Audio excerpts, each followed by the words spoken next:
Okay, even in our simple little project here, I think we've learned a lot of skills about what you can do with Google Vids, and I hopefully have been able to show you how to implement some of those in some interesting and creative ways. The last thing I'd like to do here is to add some audio to my soundtrack because I don't have any music, so that would be good to add.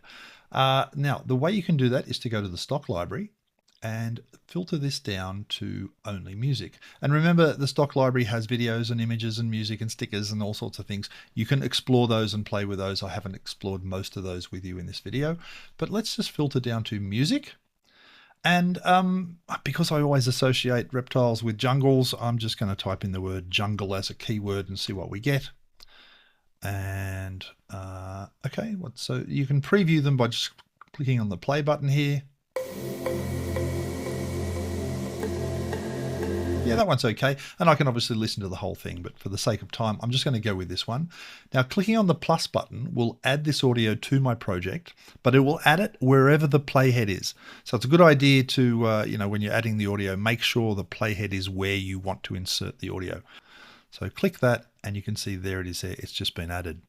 Now, if I hit the play button, let's hear what this sounds like.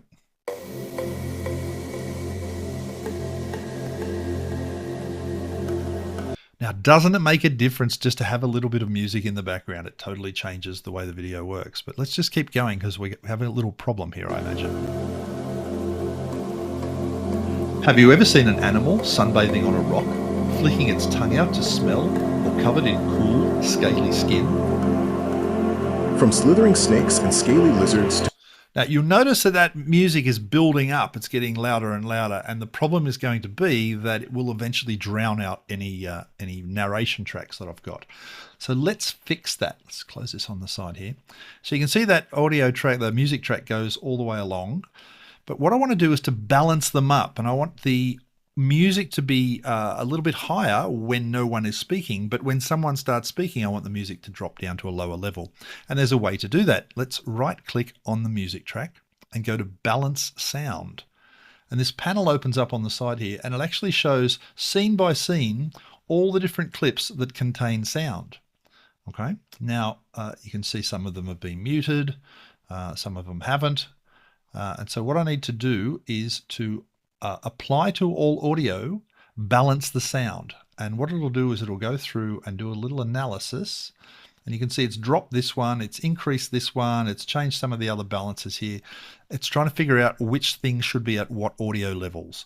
So let's have another listen now. Let's just go back to there.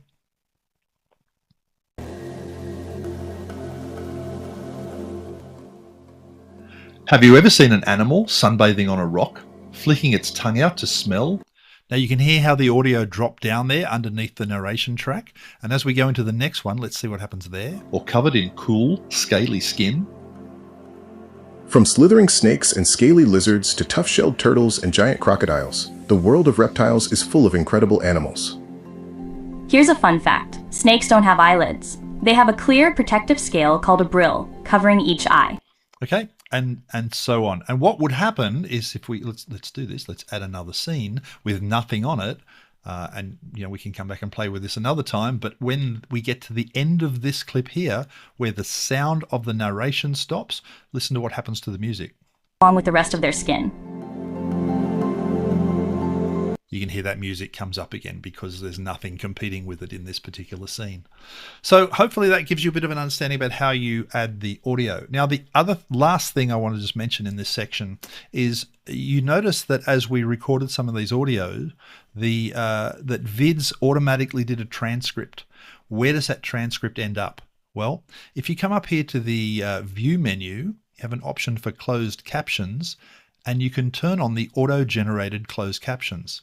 So auto-generated will mean this is whatever Vids has picked up from the audio track that it's listened to. So now if I play this, let's go up here where the speaking starts. Have you ever seen an animal sunbathing on a rock, flicking its tongue out to smell, or covered in cool, scaly skin? From slithering snakes and scaly lizards to And you can see that it doesn't matter whether it's a person speaking or whether it's an AI-generated voice speaking, it still interprets that and puts a closed caption track on there as well. The closed caption track, if I just go to insert closed captions, this is where you get it. So long as this is set to auto-generated, it'll use whatever Vids has listened to as a transcript. But if you wanted to put your own caption track in here, you can obviously upload one, but it's a lot easier to let Vids do it for you. If I click on this three dots and say view, you actually see a moment-by-moment breakdown of how this has been analyzed by Vids in terms of creating the caption track. To finish all of this up, you've worked on this beautiful project, and now the time comes you want to view your masterpiece and see what it looks like. There's a play button right up here in the top corner where you can click play and it will render your video into a preview, and you can see what it looks like full screen. And if you're happy with it, let's just exit out of there. If you're happy with it, you can come over to the file menu and download that as an MP4 file.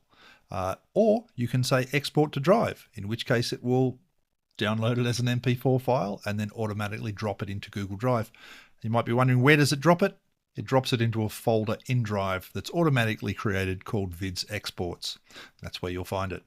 So there you go. There is hopefully a whole bunch of useful tips and ideas about how you can use Vids in your classroom, either as a teacher or for your students. We didn't even touch on the fact that this is collaborative.